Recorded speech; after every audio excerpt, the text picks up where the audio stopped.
It's just you and me this week as I share my testimony, detailing my time as an agnostic, when I pursued a career in the entertainment industry in LA, when I studied and had encounters in the paranormal and New Age before understanding that the supernatural is indeed real and eventually all leads back to Jesus. That and a lot more on this week's Spirit Answers podcast.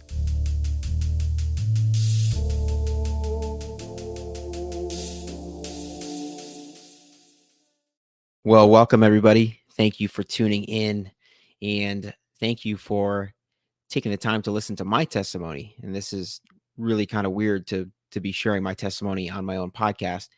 And I know some people have asked me recently why I haven't done that. And I thought, wow, that's a good point. We're 50 episodes in. I should share my testimony with how much I tell people to share their testimony and just how important that is to the body of Christ. And I think part of why I haven't is just I've always wanted to make sure that this podcast first and foremost glorifies God, and secondly is all about the guests who's ever on the podcast sharing their journey to truth. And I'm perfectly fine with just being in the background and letting that person kind of take the spotlight.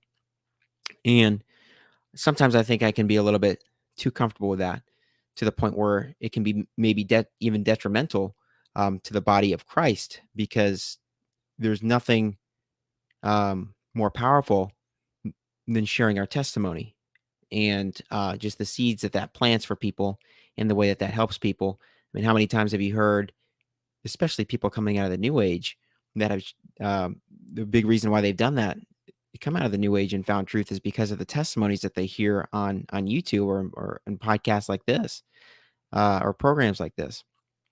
So I figured it was about time for me to share my own testimony.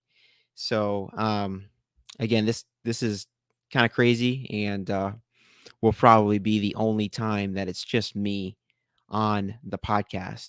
But you never know. Maybe there'll be another time as well in the future. So for me, my testimony starts really at a young age. At a young age, I want to say like 2 or 3 years old, maybe even younger. I remember seeing portals and paranormal phenomena going around me. Like I would see orbs, I would see like what appeared to be bugs crawling on the wall. I would see ghost-like things, and I just remember I did tell my parents eventually at some age when I could obviously speak.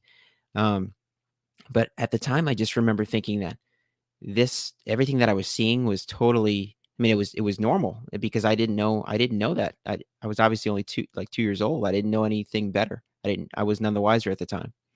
So even from a young age, a very young age, I truly believe that and we talk so much in this podcast about how there can be generational things that open up based off of the things that have gone on in our lineage. And I do have some Puerto Rican ancestry and heritage, and so I think there could be something there as it relates to perhaps somebody in my bloodline getting into witchcraft. um, I know I've talked to at least another guest that we've had on this podcast. I haven't aired their interview yet, where she's Puerto Rican, and she's relayed to me that, yeah, it's so common for people that are Puerto Rican to have at least one person in their bloodline that has messed around in witchcraft, and of course they don't call it that on the island. So I don't know exactly if that's why that happened, or if the enemy was trying to get at me from an early age, or a combination. All I know is that is not, I don't believe, to be normal. And I don't believe that God typically wants us to be able to see into the spiritual 24/7, or as much, at least as much as I did at that time. Um, so what I think that did is that kind of planted a seed for me that indeed there is something more to life than just the physical. And it was never, for me, it was never anything that was like super in the front of my mind, like consciously as I move forward. But it's definitely something I can look back on And with all of the people that I've interviewed and the different research that I've done and the experiences that I've heard about, I can look back and say, wow, this really overlaps with a lot of other people's experiences. So that was kind of the first big part of my testimony. Moving on into like my elementary school years. So I was raised originally in a Catholic, with a Catholic upbringing. And I just remember at that time, I believed in God and Christianity, but it was all very much like how other people have described on this podcast. It was a lot of just following the rules for the sake of following the rules. There was not I did It's not like I engaged in any real Bible reading growing up at all, whether that was elementary school or above. In my youth, I never looked into it any more than just kind of going to Sunday school, or not going to Sunday school, but going to church on Sunday mornings. And I just remember thinking too at that time, even from a very young age, a couple things. One was that I was never, even in elementary school, I I was mad at God, and it's just crazy thinking back. Even at like 5, 6 years old, that I was mad at God, but I was mad at God because I didn't understand when I looked at the suffering of the world, why God created humans. And all anybody ever told me was that God created humans because he was lonely, or because he could and he wanted to have fellowship with humans. And that didn't make sense to me. I was like, you know, it didn't seem like a very loving and helpful thing to create human beings just because you're quote lonely, or you can, and they have to go through all this suffering. So I remember just from a very early age thinking God made a huge mistake. And why would I want to worship somebody that is so selfish and made such a mistake? Of course, knowing what I know now, um, that's not accurate. But at the time, it was so easy for me to believe that. And I hated school. I absolutely despised school. And another thing I remember thinking from a young age is just I would spend, you know, s- most of my life in school, or what seemed like most of my life, and I hated it. And I used to think, if I could just be how I was before I was born. Again, this is elementary school, very early elementary school. If I could just be how I was before I was born, which was nothing, I didn't feel anything, or so I thought, that would be better than going to school. I mean, it was not. I didn't enjoy it at all, and I'd rather be asleep. In other words, and just again, just having a really warped view of God, that He's all out for His own. Just doesn't care if anybody suffers, just wants people to worship him. Not really much of a loving character trait to him at all. Um, so right off the bat, I had a couple of strikes against God.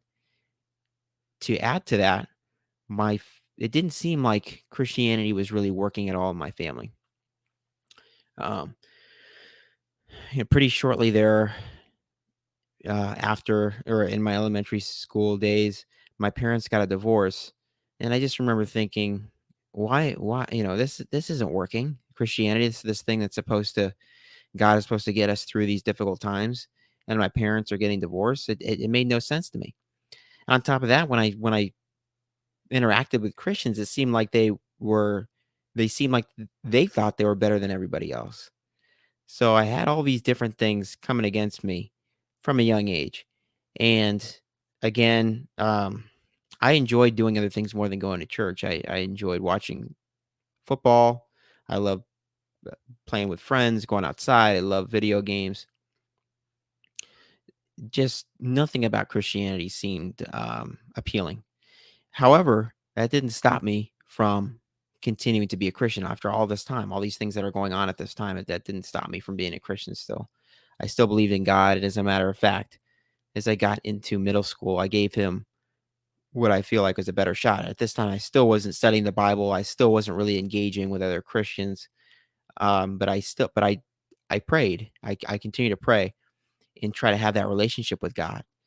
And I remember one specific prayer that I think made a huge impact on my life, which was I asked God, I said, God, no matter what happens to me in this life, no matter what I do, never let me go.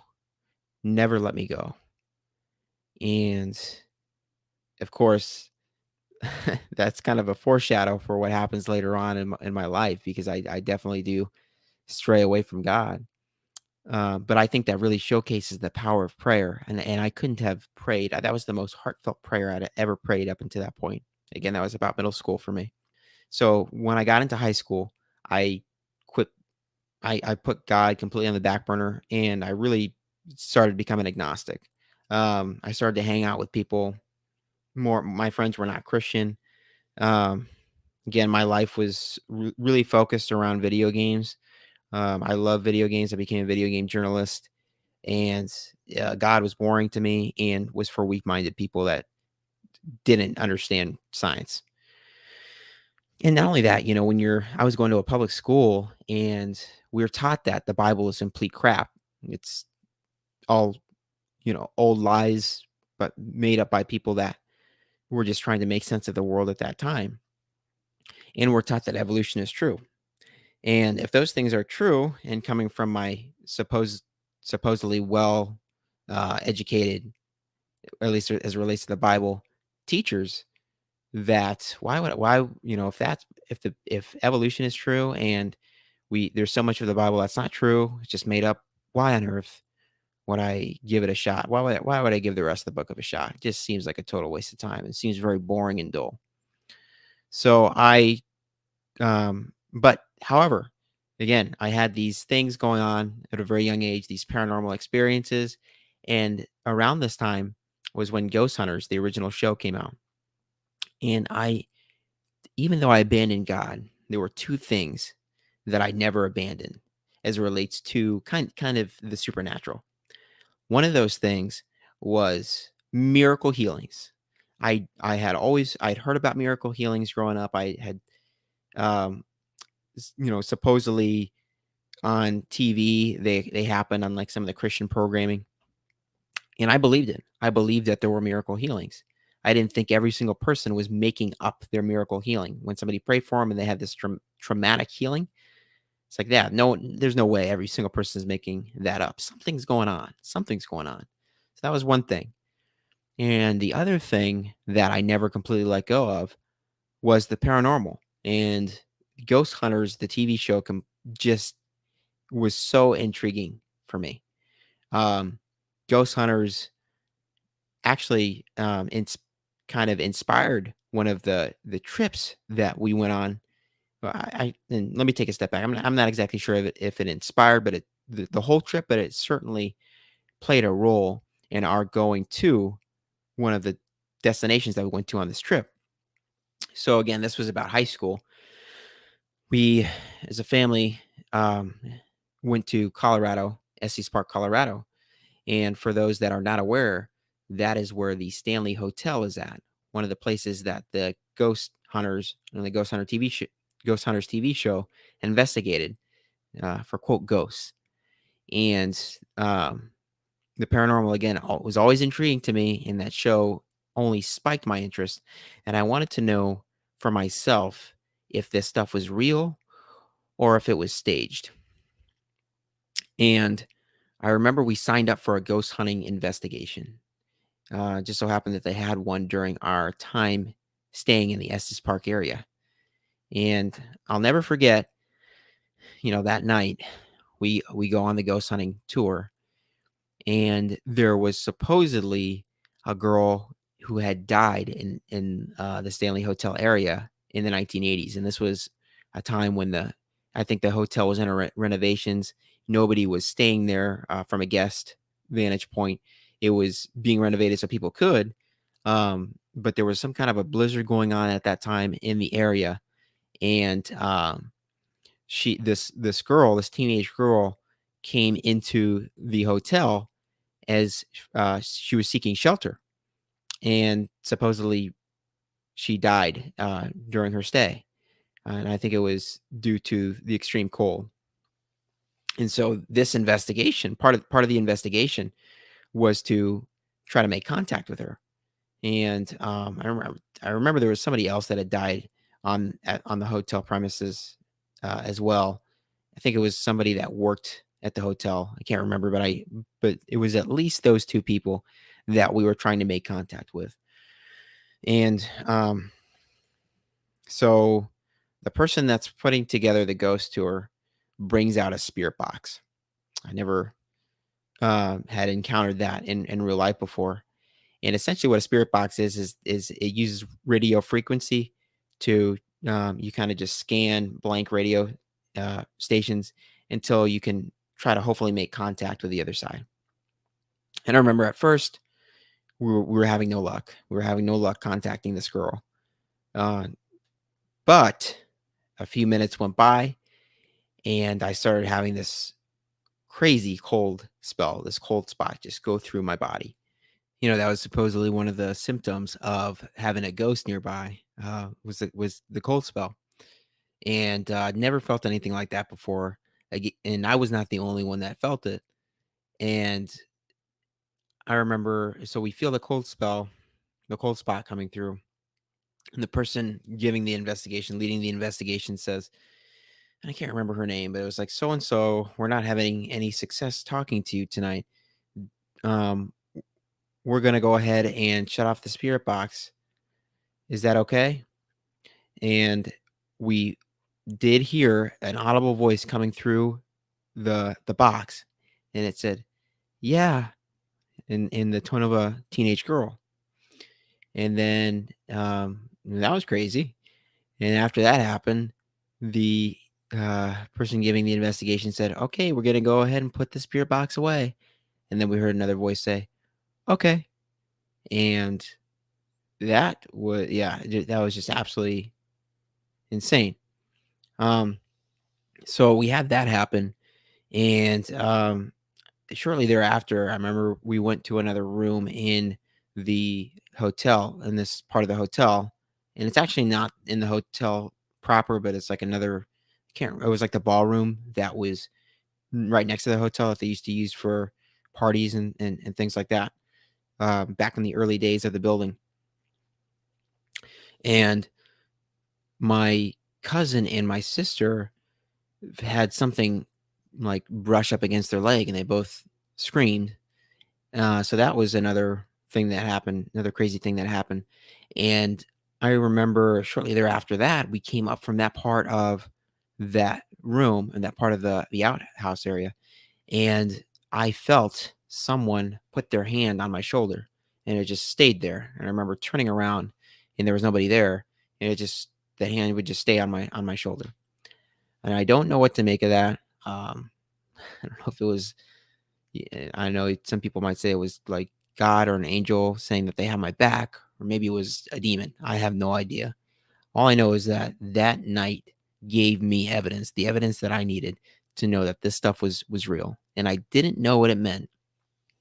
Again, just going back to the Bible, where you're taught, and in Christianity, you're taught that people go to heaven or hell, and there's no wandering ghosts around. It just made me think that there was something more, again, to life than just the physical, but no one truly had an understanding of what happens to us when we die. And there was no clear understanding of how all these different moving pieces of the puzzle fit together. So yeah, that was a very pivotal moment for me. And another experience that was really pivotal for me in my understanding of all this, in believing that there's something more to reality than just the physical, was a UFO experience that I had in my undergrad. And aliens already fascinated me. I remember from in elementary school, again, there was like a UFO documentary that was on like Discovery Channel. And I remember being really interested in what I was seeing and also really freaked out. And I remember, and my mom will corroborate that. It was almost like I had a very peculiar interest in that type of phenomenon, even from a young age. Most people that are 5, 6 years old are not going to get as engrossed as I was into that type of programming. So fast forward to my college years, I'm walking by myself near, and it's pretty ironic because I'm walking near the building that I just got done frequenting it during my master's program. It's both the counseling building and the teaching building at University of Nebraska Omaha. And I remember it was dusk, nobody was near me, and I saw this. It's like a cigar shaped object go, and it was about 150 feet above this building, blurry. And I was walking, I just saw it. I was like, "What the heck is that? I've never seen anything like that." This is way before the time of like drones as well, where that could have been something that was there. So walking towards the building, come up real close underneath the building, and I see it, and it's almost like as soon as I get close, it immediately shifts. It's like it notices that I'm there, it shifts over the building. And I'm like, what the heck? That was insane. Never seen it again, never seen anything like that. Keep walking forward, keep walking, turn around, trying to figure out what happened to that thing. It was gone. Again, a blurry cylindrical gray object.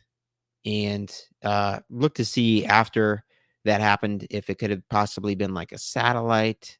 And that doesn't make, it doesn't make sense that it would appear to be 100, 150 feet above the building and be a satellite. Was not a drone. I'm not saying it was an alien or a demon, but certainly piqued my interest in the UFO phenomenon. I remember really taking a deep dive during my college years of people that have had UFO experiences. But I remember looking into UFO researchers and how a lot of times people that got into UFO research died unexpectedly, or there was like paranormal phenomena that started to occur in their life, and just the experiences that they would detail, like these aliens coming through walls and pretending to be Jesus, or um, making almost like like scenes out of a horror movie at people's bedrooms at night, and just the overlapping stories that people had, like people before the internet seeing the exact same type of alien beings on different parts of the planet. And that really got my interest. And again, I always kept an open mind. I didn't immediately shut it down because it sounded so preposterous. I like that quote that I didn't keep my mind so open that my brains fell out, but I kept an open, objective, uh, and still skeptical mindset about all this. So I have this interest in the paranormal. I have completely abandoned the idea of God, playing video games all the time. This was around the same time as well, where a couple of other big parts of my life happened. One, I started to really get into partying. I would drink all the time. I wouldn't say all the time, but when I would drink heavy, like 15 drinks. That was maybe a couple times a week, really into partying. Also, at the time, I started to frequent strip clubs. And this is something that, just was kind of an outstretch of my partying phase. And really with an underlying foundation of not thinking that there's anything wrong with lusting after women. I thought there was nothing wrong with that. I thought there was nothing wrong with having sex, obviously, before marriage. I thought there was nothing wrong with porn.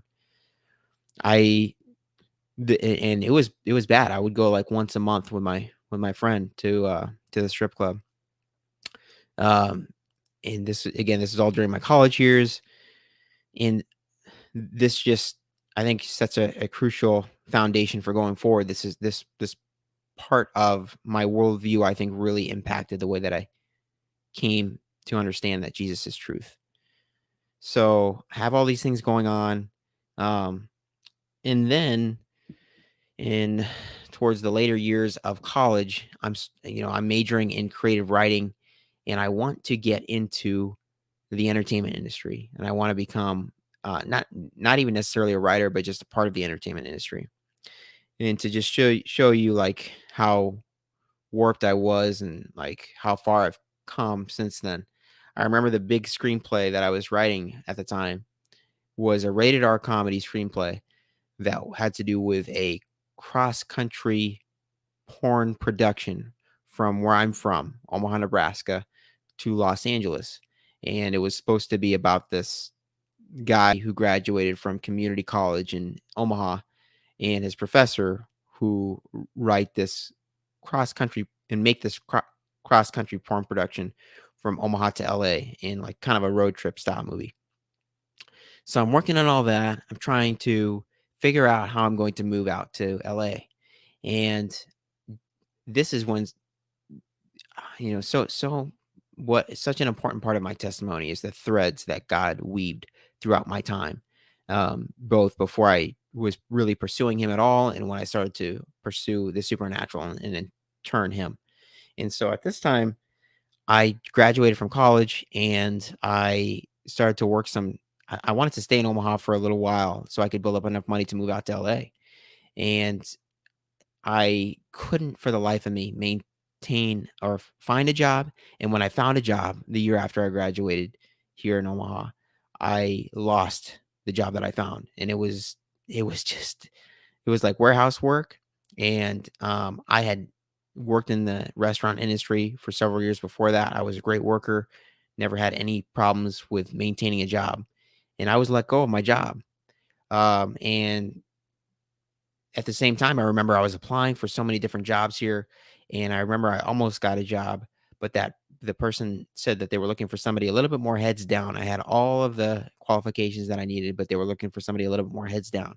Well, I was a very when I wasn't partying, the most heads down person you could probably find. So it just seemed like door after door was closing here in Omaha, and I took that um, partly as the universe opening up a doorway for me to go out to California. And the reason I say the universe is also at this time, I started to get into um, the paranormal into paranormal podcasts. And part of the reason why that happened is because I had a really difficult experience with a woman. And I thought the only way I can take my mind off of this at the time was to listen to uh, paranormal stories. And I think that was because it gave me hope that there was something more than just this life where I felt like things weren't going my way. I wanted some kind of hope. And these stories of ghost encounters, these interviews with psychics, um, these stories of angel encounters, stories of reincarnation gave me hope. And it was the most fulfilling thing going on in my life at the time. And I was totally, I was somewhat interested in the paranormal and ghosts, but I had never heard of all these different experiences that people had had with psychics, with reincarnation, with hypnotherapy. And I remember at this time I started to call psychics. I called a psychic myself just to ask about when would be the right time to move out to California. And sh I remember the psychic told me that it was the right time, but maybe to not look at LA because she was from LA originally. And actually, even before that, I remember I had seen a psychic during my time in Estes Park, and all this stuff was this all these esoteric topics. They were really starting to take my interest.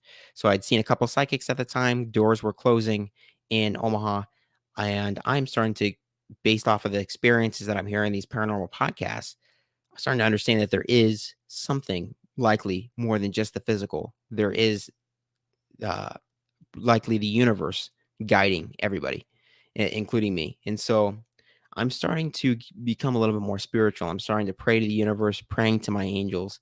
And I had this finally breakthrough in California. I'd spent, I applied for like 100 different places out in LA to go work.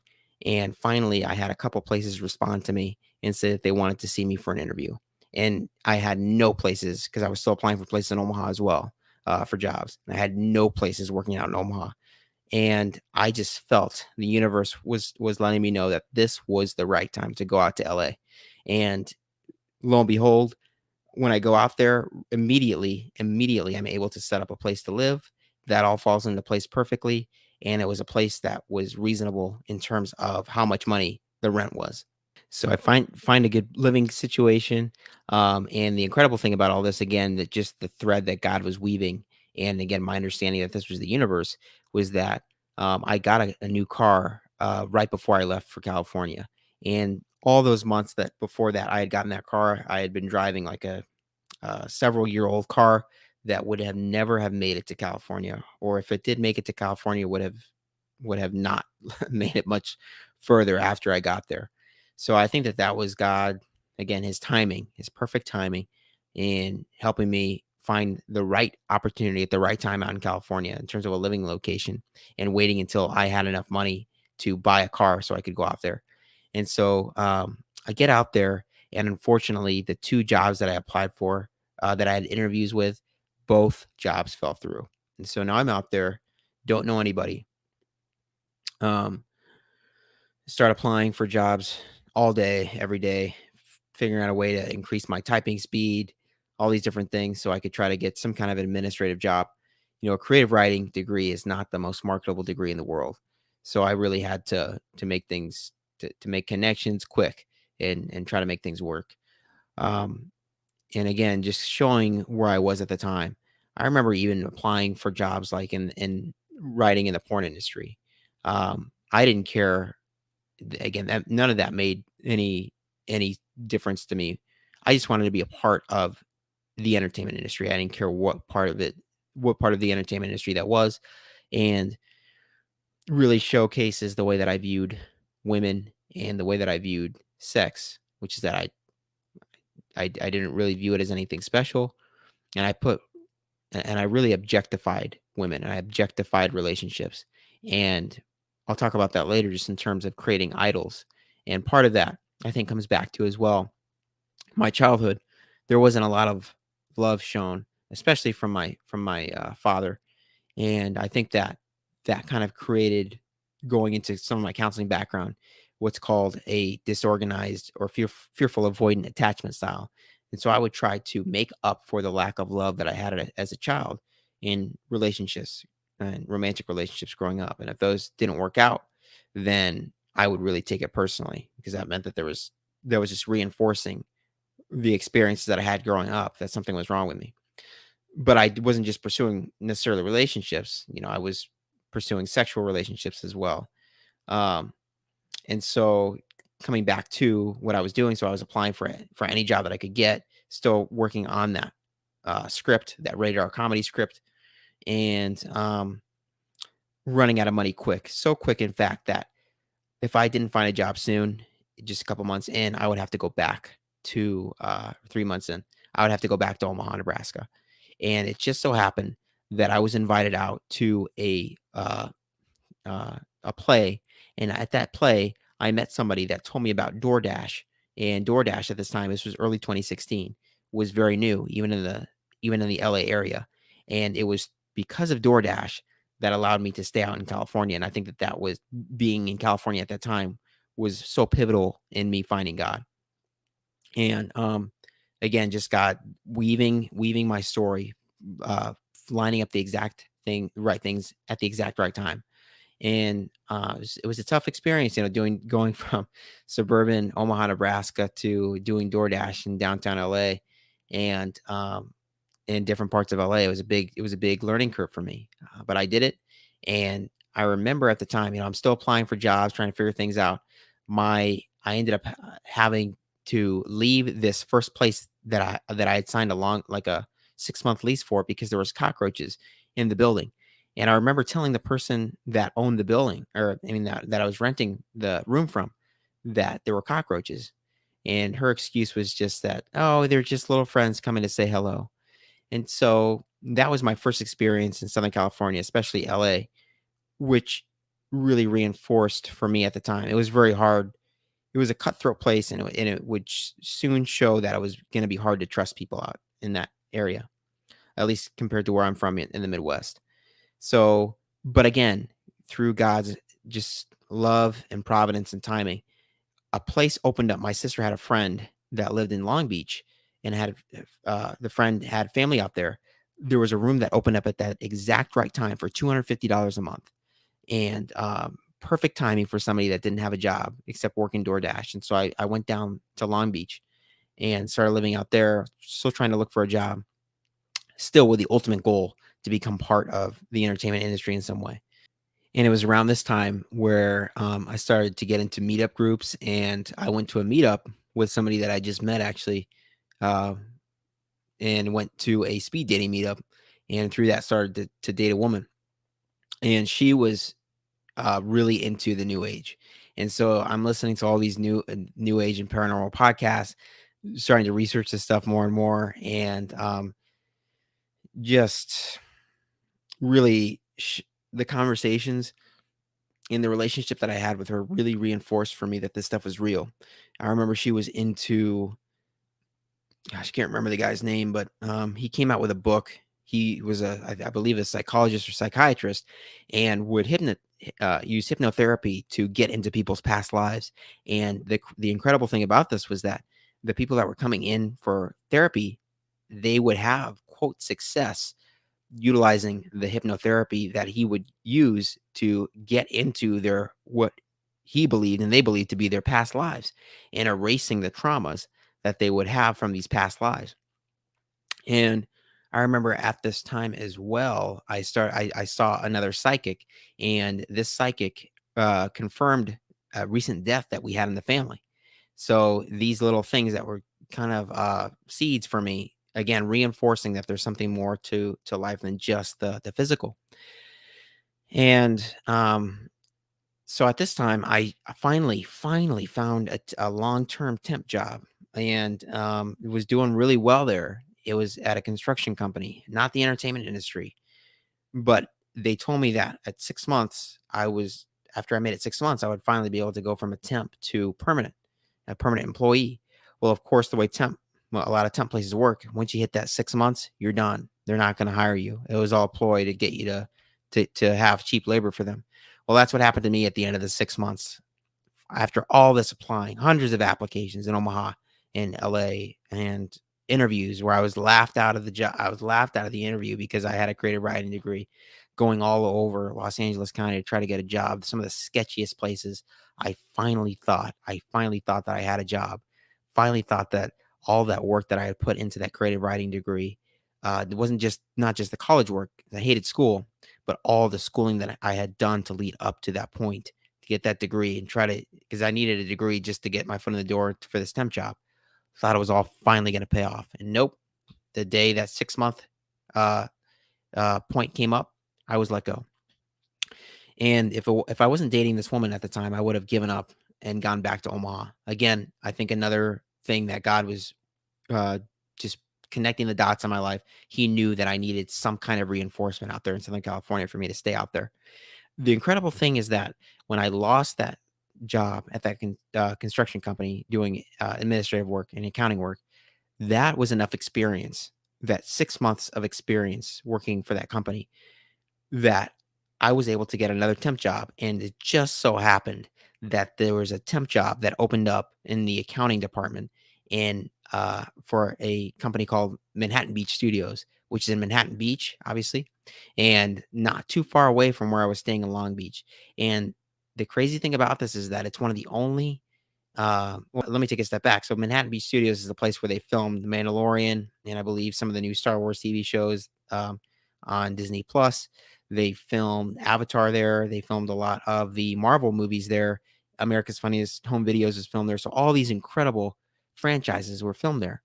And so an opportunity just happened to open up at that exact right time at a place that was so close to where I was living in Long Beach.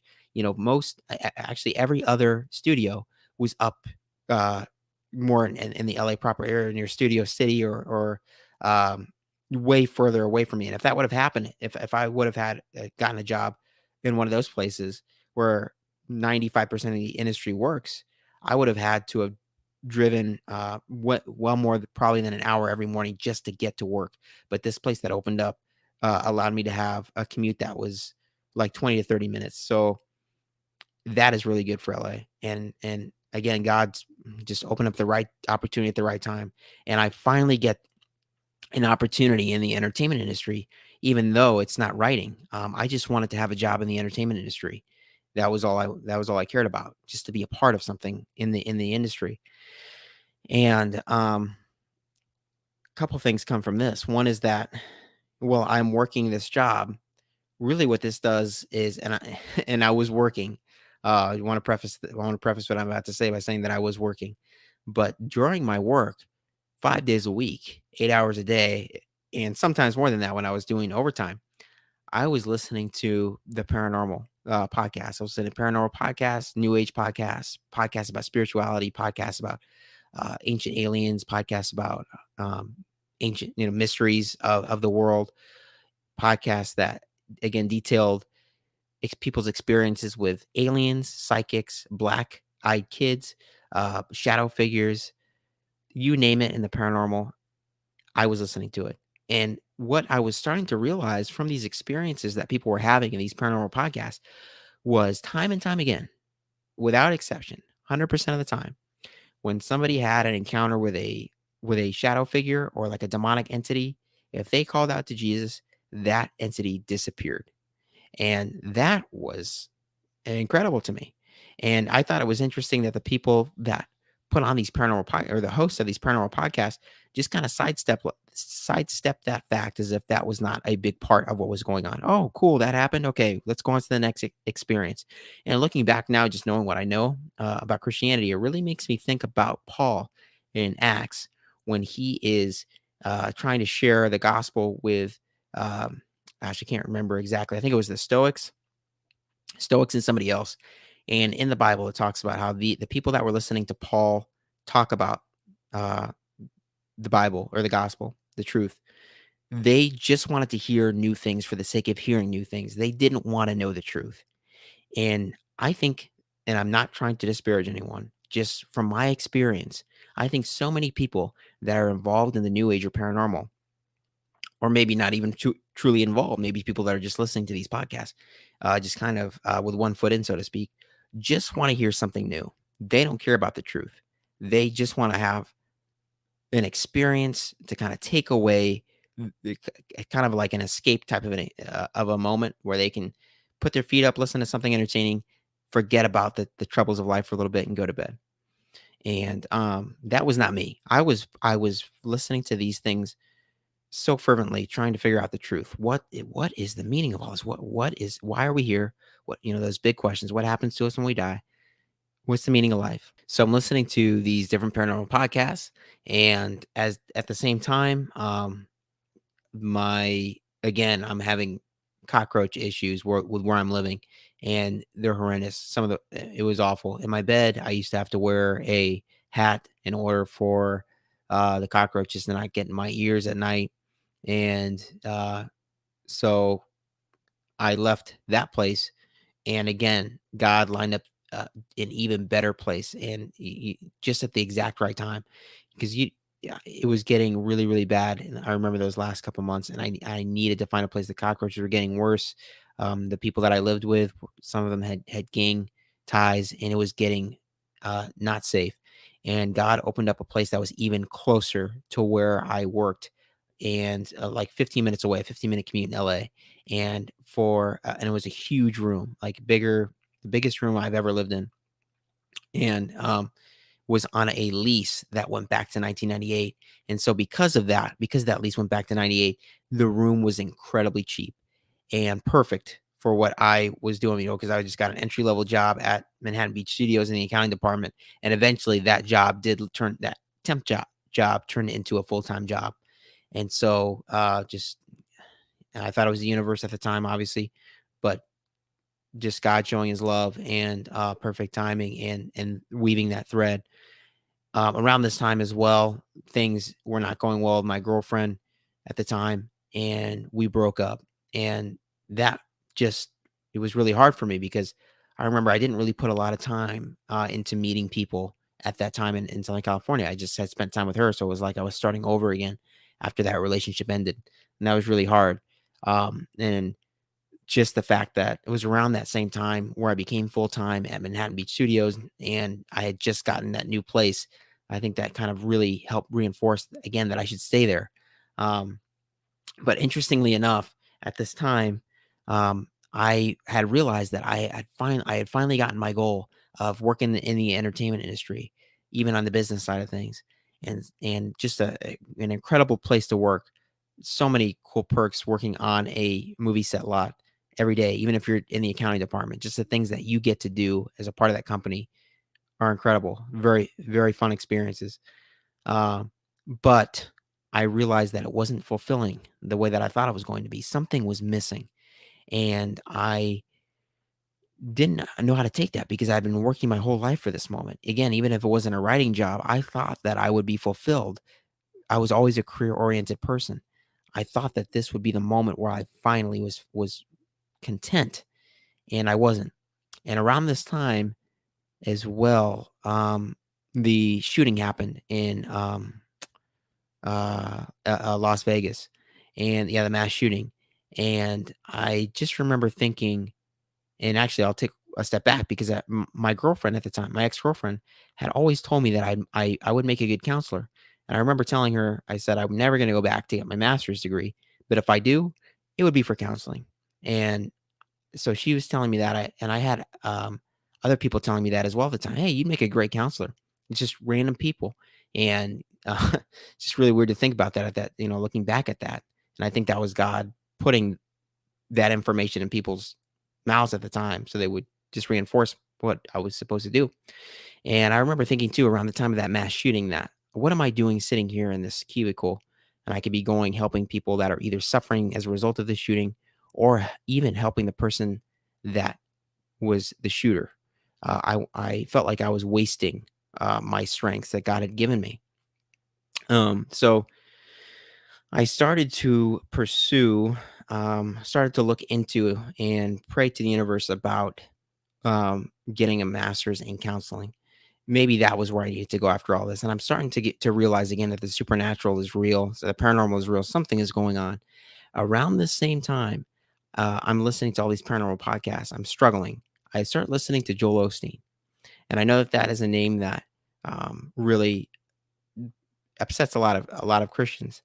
But he was so pivotal for me because I realized that many of the spiritual gurus and the spiritual self-help and the self-help books that I was reading at the time, the advice that they gave me that was comforting and helping me overlapped with the things that Joel Osteen was saying. And for the first time ever, I'm starting to get an understanding that God isn't this dictator that I thought he was, and perhaps he was a loving God and really truly had my back as long as I did what was right. And that was, I mean, just the messages that I was hearing from him and the messages that I was hearing from the new age people that I was listening to at the time were so helpful for me during everything that was going on in my life at the time. And it just so happened, again, God working, weaving the threads, that Joel Osteen was coming to LA shortly thereafter my breakup.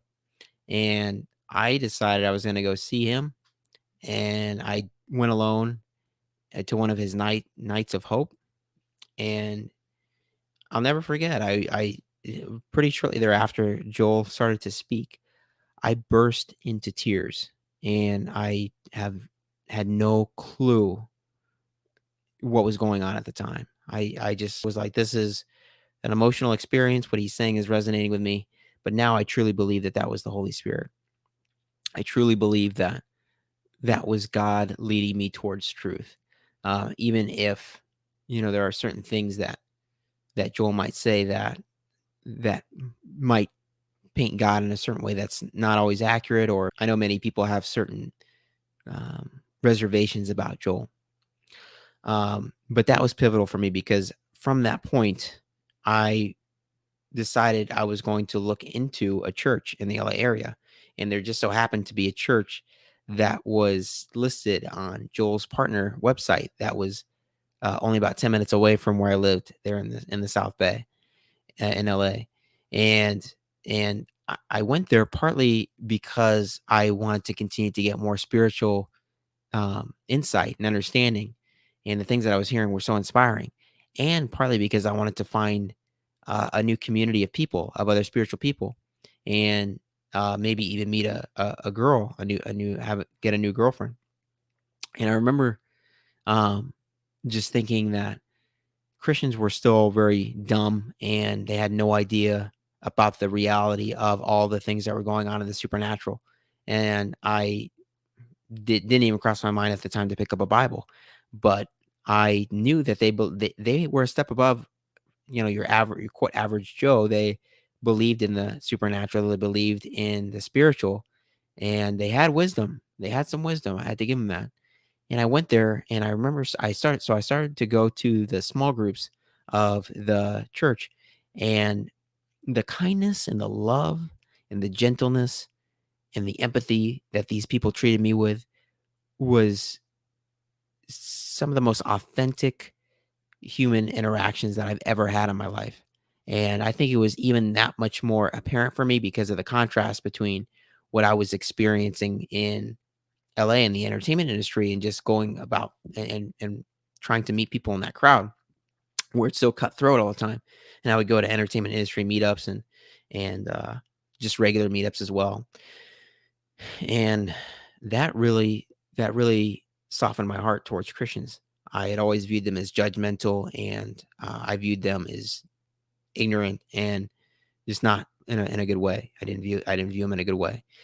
So that was one part of it, and the other part was that there was one particular small group where we, and I still think this is odd, but we shut off the lights, and we somebody started to worship, play the piano and worship, and there was just supposed to be a movement of the spirit at the time, and people were worshiping just with the lights off, and just really getting into the worship music.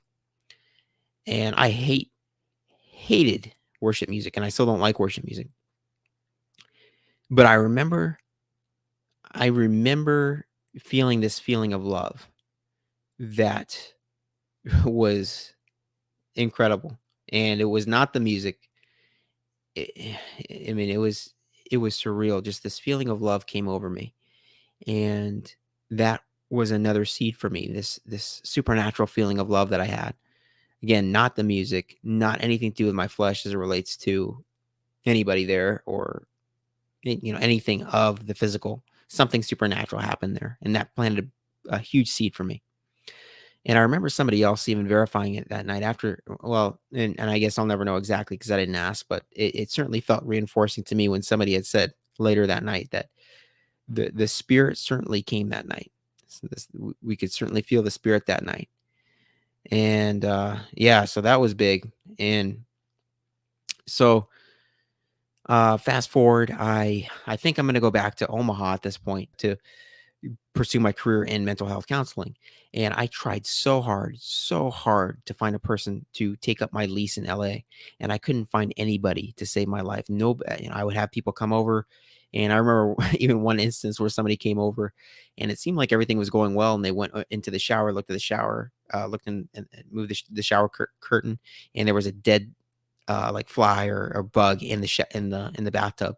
And that prevented that person from moving in. That was a bad experience for him. And so yeah, I just couldn't find anybody to take over my lease. No matter, and I had to get out of this lease in order to move back to Omaha.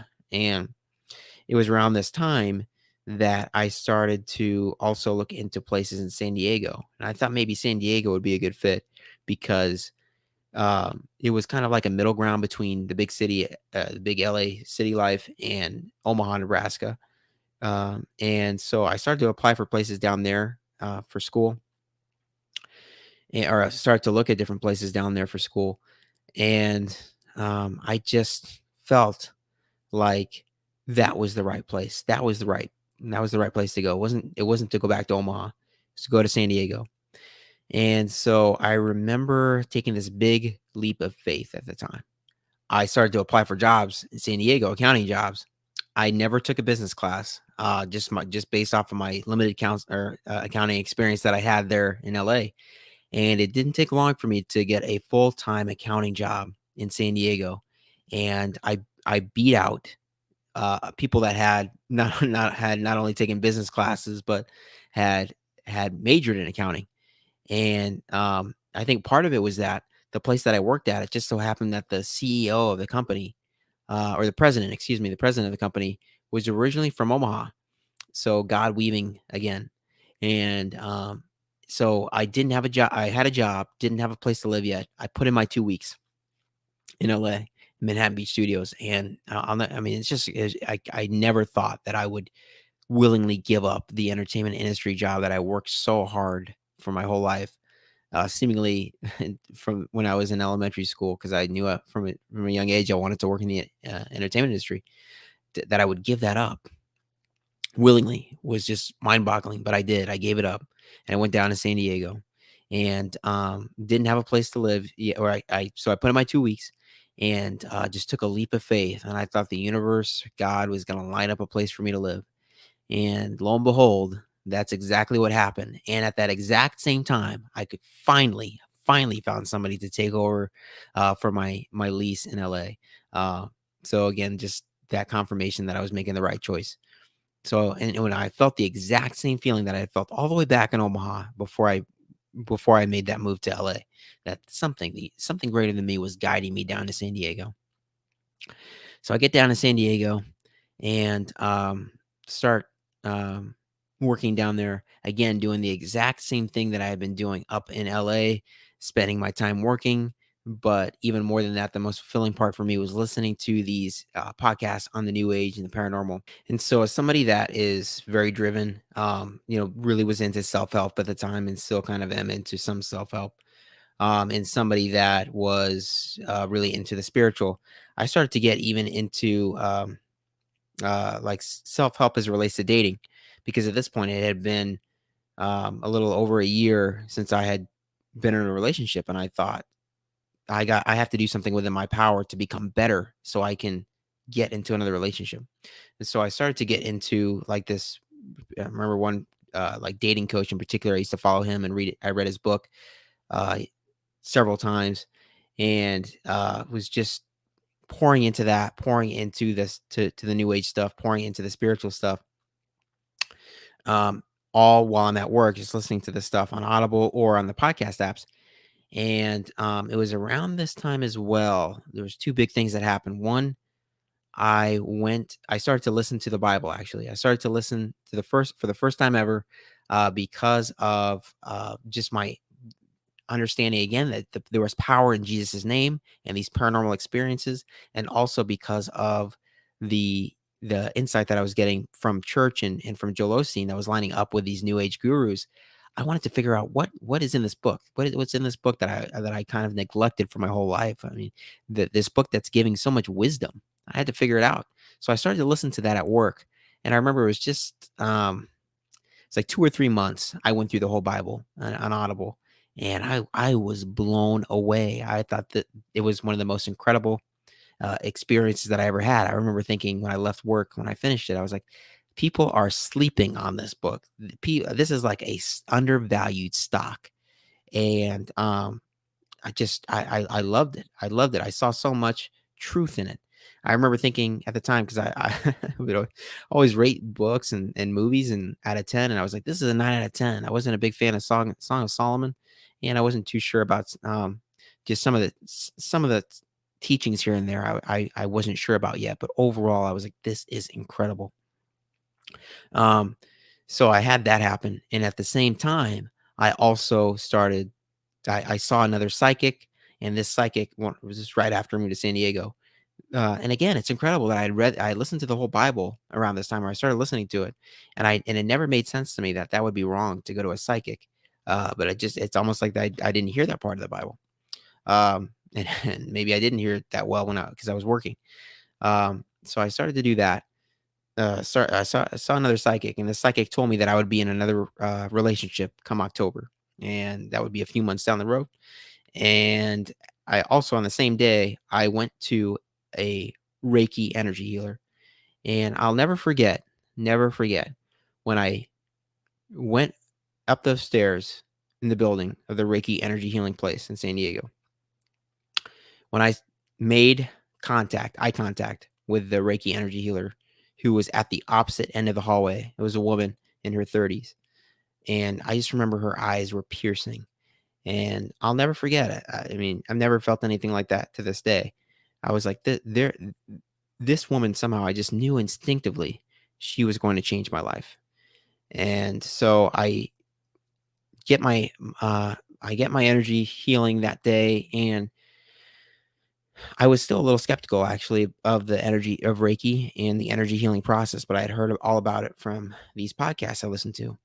And so, again, for people that don't know what Reiki is, uh, essentially the person that's receiving the healing lays on their back, at least I did, on a table, and the person that is performing the quote healing puts their hands out over the body of the person and different parts of the body, like the head or the torso or the feet, and they start to quote align chakras and perform healing, energetic healing. So that starts to happen, and I remember there was few things that happened there. One, the woman's hands got really, really hot, and it's like, wow, something's going on. Two, I started to get into this euphoric state, like almost like a drug-like state, or what you'd get after a really good meditation. And then three, she started to tell me things that from an intuitive standpoint, like from a psychic standpoint about my life, and that was true. Especially as it relates to like work and stuff like that. And so all these things reinforcing again, there's something more to life than just the physical. And I got out of that experience really, really thrilled with what happened. And she said, yeah, just go as long as you can without coming back. When you need to come back, just give me a call. And it's just incredible too when I look back on that I would have found her of all people, because she was not the first place to show up when I was looking online for a Reiki place. She was like the 10th person down, or the 10th location down, and for some reason I just clicked on her location. And we'll see why. I think I just wanted to kind of foreshadow that in a second. I think it's just God again guiding and directing my steps. So I had that experience. I am so those I have all that stuff going on when I'm in San Diego, still listening to the paranormal podcast and so on and so forth. Things are going pretty well at the job. I'm starting to yeah, people are just taking notice of what I'm doing, and I'm enjoying it for, I think it's okay. It's a good job. It was like a 7 out of 10. I was like, yeah, this is good. It's not fantastic. It's not terrible. And a few months go by, and I thought I started to go through like a depression again. And I decided that that would be the time for me to go back and see this Reiki healer. And there was no doubt in my mind I was going to go back to this original one that I saw. And at this point, it was November, and this time when I went in, I had a healing, but it was different than the last time. I mean, a lot of the same things happened. The hands heated up. There was intuitive things that were stated that were true. Um, but I had a vision, and the vision showcased. It was like a black backdrop, and over the black backdrop was a rainbow colored bow. And it was the most beautiful thing I'd ever seen. And instinctively, a couple things came to my mind, almost from an intuitive standpoint. I was to ask this woman out, who I thought was in a relationship. Um, but I was to ask her out. I never felt more confident about anything like that in my life.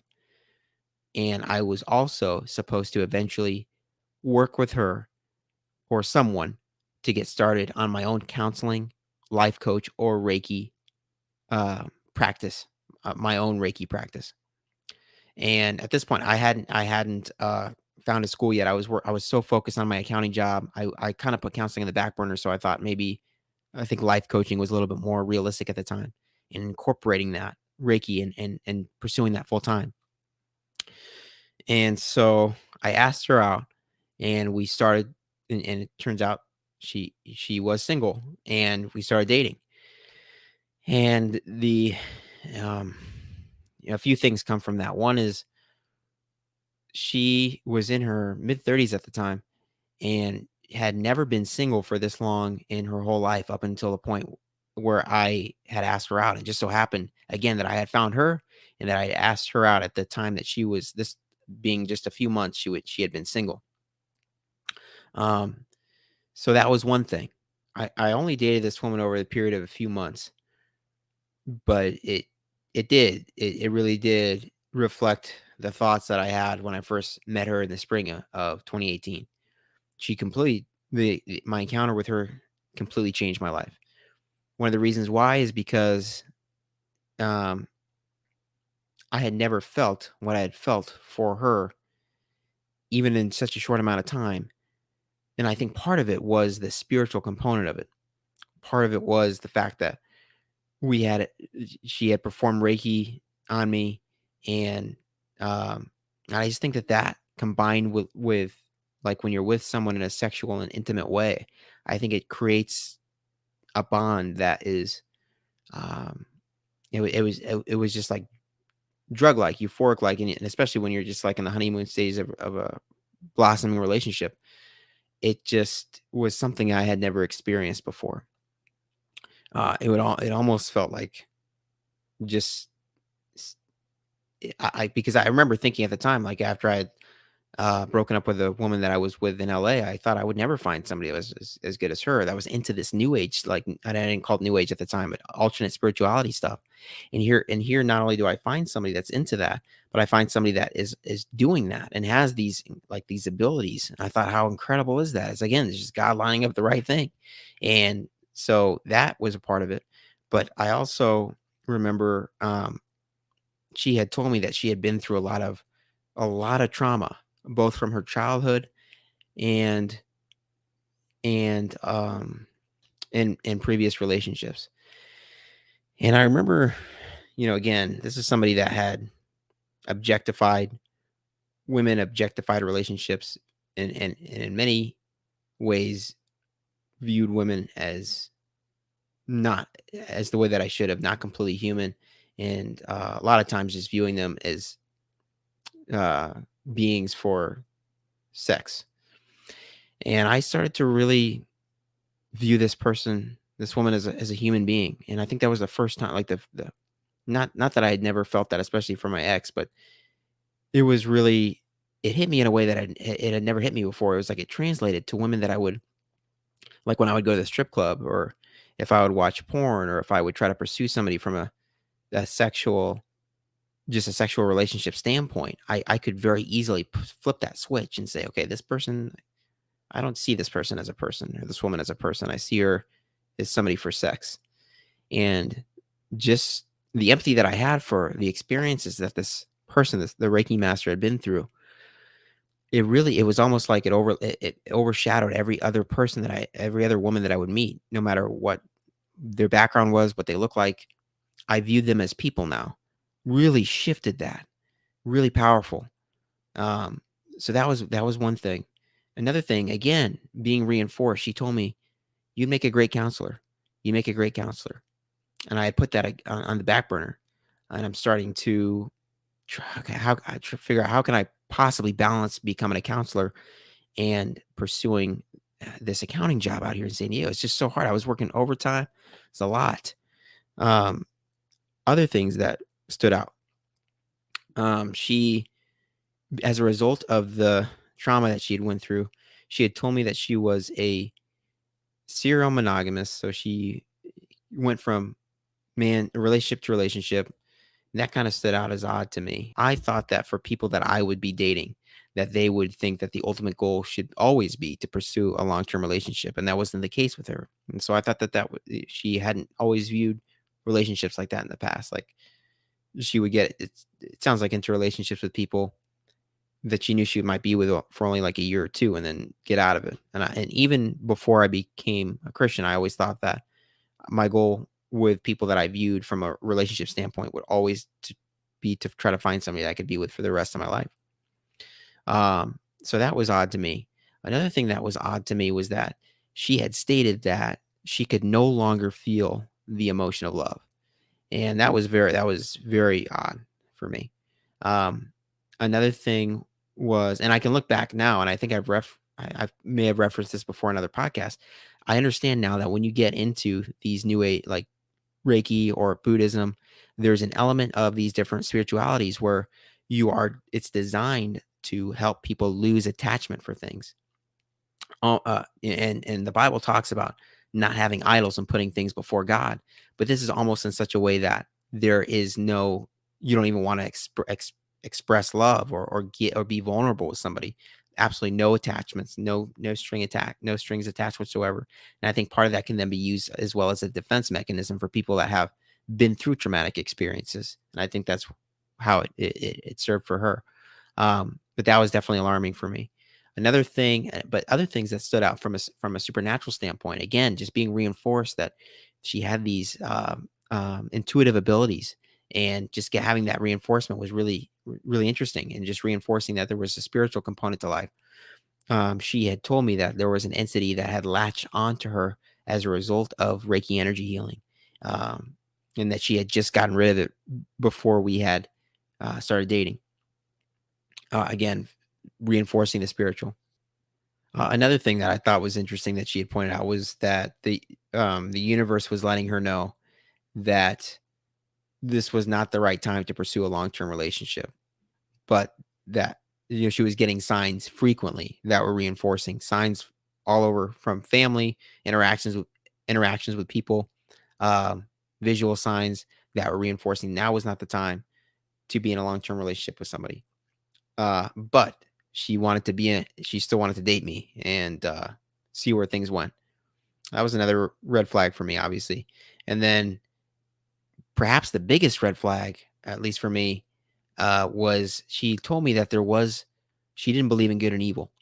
And I remember thinking, even at this point, as somebody that was into the paranormal and into the new age, that evil definitely existed. I had heard time and story after story, time and time again, that there were these demonic beings that had hurt people, shadow figures, people that had to go through what I only understood at the time as exorcisms, to be freed from these beings that were hurting other people and that were hurting people.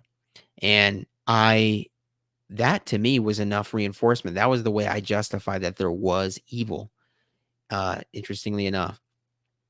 And I remember asking her, I remember saying, so you're telling me, like, if let's just say an elderly woman was walking through an alleyway and was beaten and raped, is that evil? And she responded, no, that's not evil. It all depends on the vantage point that you look at it from. That can be viewed as a learning opportunity. And that was obviously that was hard to hear. So, and then just another component to this was that towards the end of our time dating, I remember just kind of she said something that reinforced that idea that she was getting signs that she had to follow. She said, I just want to let you know that just because we spend a ton of time together and we get into a flow state with each other and things seem to be going really well, it doesn't mean that things are going well. Just because we hang out all the time and have sex, that doesn't mean that things are going well in this relationship.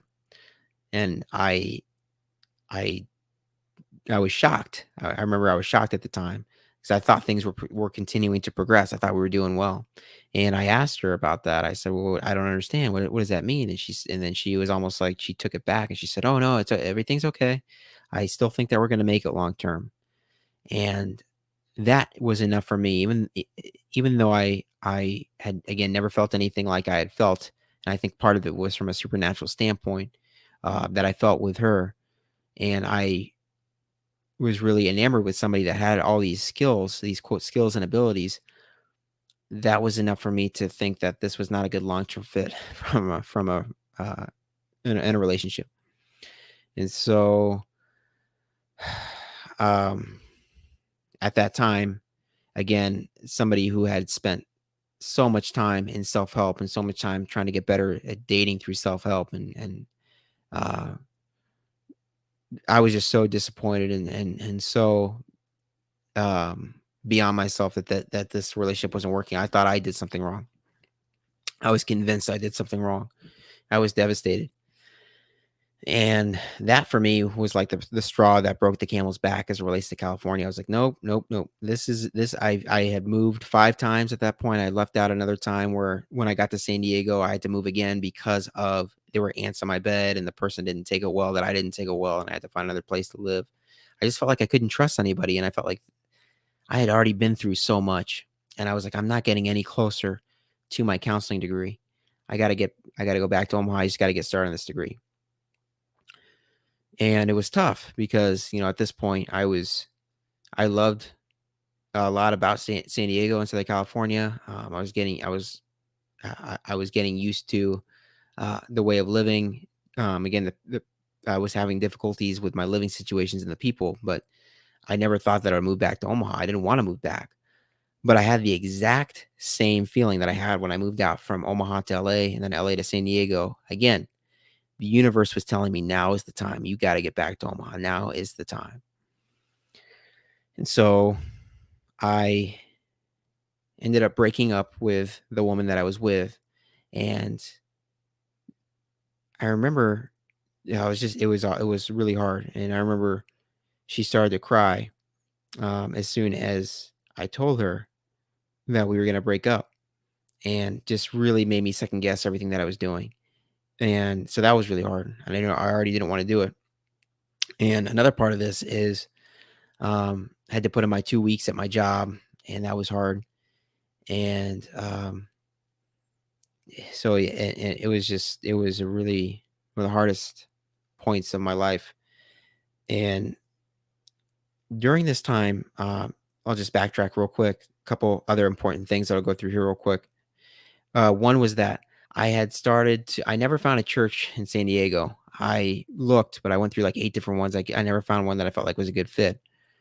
But I did end up meeting a guy that was originally from Nebraska, and get to him in a second. And so I also met another guy that I would go out to the clubs with, and he did ride sharing at the time. He was a driver for Uber, and that just kind of planted a seed with me.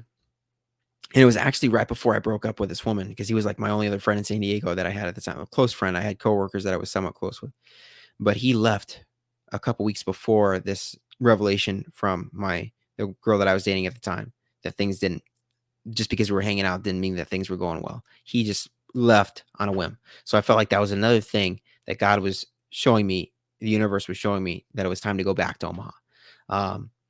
So my like only friend left, or my only the person that I saw the most left, because there was this guy that, going back to the guy that was from Omaha, he we had a conversation before I left, and just having dinner, and I was explaining to him that I was going back to Omaha, and I truly believe the spirit took over him that night, because he told me, I told him that I'd gone through the Bible for the first time, and that was really the first time we'd ever talked about Christianity. We only talked about Nebraska football and Omaha before that. We had this dinner before I left, and the spirit took over him and said, you need to go back through that Bible, and you need to read it every day. And I remember I thought that when I listened to the Bible at work, I was done with it. I thought I had treated it like any other book. I was like, oh, this is really good. Let's move on to the next thing. But he told me that I needed to go back to that Bible, and just study it and highlight it. And he had been doing it for years. This is a man in his 60s. And just how much that helped him. And I thought, I was going through a really tough time at the time, and I needed that spirit, that some kind of spiritual help. I was willing to give it a shot, anything to get out of that pain. And another thing that he told me, and again, I didn't tell him about this. I framed our dinner as a positive, but he told me he had a really, really difficult situation growing up, where he pursued a job for several years and tried so hard to get the job. Finally, he had an opportunity to get the job at his dream company, and the door was shut on him. And he thought that was it. He thought that was the end of his life, essentially. But it was as a result of that door closing, he was able to get a better job that then gave him a pension long term, which allowed him to even then move from Nebraska to San Diego. And so he was telling me that I needed to don't not be discouraged. Don't be discouraged in that particular situation with this job. I mean, with San Diego, and just leaving San Diego and going to Omaha, and that God was guiding me. There was a plan. Again, I think he was spirit led. This was framed in a way that was positive. I told him, "Oh yeah, I'm happy to be going back. I'm going to be pursuing my counseling degree." Another interesting thing that happened a few supernatural things. One is that I remember um, during my time. Well, actually, three things, because another thing that happened that was interesting was that when I was speaking to this person that I was dating, this Reiki master, there was one time that I told her that I was listening to the Bible, and I was just getting into it, and it was like violently she put her hand over my face, over my mouth, so I would stop talking. Um, so that was one thing that I thought just interesting. Another thing was that when I broke up with her and I was put in my 2 weeks at my job, I had this like this demonic thing. It was like this horrible thing come over me at my job, and I had to pray for 5 minutes straight in order for this thing to stop. Whatever it was that was on me. Never felt anything like it since. Never felt anything like it before. Um, and then lastly, something that was really helpful for me, because I again was starting to second guess everything as it relates to moving back to Omaha. Um, I went to bed one night and I had this dream with people, and I was talking to people about moving back to Omaha. And in the dream, my my aunt was in the dream, and my aunt was actually the person that had previously passed away, that psychic had confirmed that had passed away before. And she told me, Alex, you found the right spot, as in referring to Omaha. And that was comforting in and of itself. Again, at this time I'm really into synchronicities, just things that are signs. I'm looking for signs myself. Wake up, talk to my mom shortly thereafter, just telling her I'm having a really hard time, and she tells me she's done something she's never done before, and she's not Catholic, and we went to a Catholic church more because my dad was Catholic, so has never prayed to anybody but God. But she just had a feeling that morning that she needed to reach out in prayer to my aunt and just say, "Can you comfort Alex any way that you can? He's going through a really hard time." And it's not that I believe that that was my aunt that spoke to me in the dream, but I think that God gave me the exact right thing again at the exact right time that I needed for that confirmation to go back to Omaha. He knew that I was suffering. He provided a comfort that in a way that was so personal to me, and he met me exactly where I was. This whole time he was meeting me exactly where I was. And this was the pinnacle of that. And so I'm start to go back to Omaha, start my drive back to Omaha. And when I'm leaving the city of San Diego, I saw this car speed up in front of me. And so it speeds up right in front of me, pulls up in front of me, and on the back of the license plate it says Psalm 6. That's it. And it was almost like it was just staying there right in front of me, so I could see it. And I didn't know what that meant at the time, but essentially, what Psalm 6 states is it's David really going through a difficult time, lamenting um, the losses that he's had in his life. And I remember one of the most uh, poignant parts of that verse, or I mean that book, or of that chapter, is he is crying into his pillow. And I had done that since those last 2 weeks. I was devastated about where things were going. But Psalm 6 makes it clear at the end of that chapter that God will defeat the enemies that stand in David's way, and that eventually all will work out, even though he's going through a really difficult time. So that was absolutely incredible to have that happen. Another component of going back to Omaha was when I got halfway through Nebraska, I encountered a snowstorm, and some of the worst conditions I ever drove through. And I just remember thinking I was okay with dying at the time, based off of what I was going through. I was just, again, I was very devastated, and um, just with the way that my life was turning out after all the time and all the work that I spent on trying to make things work in California, not just while I was in California, but before that, and then trying to make things work from a relationship standpoint, always coming up short, always failing, felt like. And so I didn't care if I died. I kept driving through the snowstorm, couldn't barely see anything. And somehow, through the snowstorm, I made it home quicker, uh, much quicker. I can't remember exactly how much quicker, but I'd spoken to my mom before I'd gotten into the snowstorm, and she was there to greet me. I made it through that snowstorm quicker, much quicker than if I ever had been driving without the snow being there. Um, and so just again another element to this, and perhaps another interesting element to add to this is when I got home, somehow the door was just unlocked on its own. So I just walked. I was just like so tired. Didn't even try to use a key or anything. I don't remember if I had a key. I just went up to the door, turned it, unlocked. It was as if God was saying, "Alex, welcome home."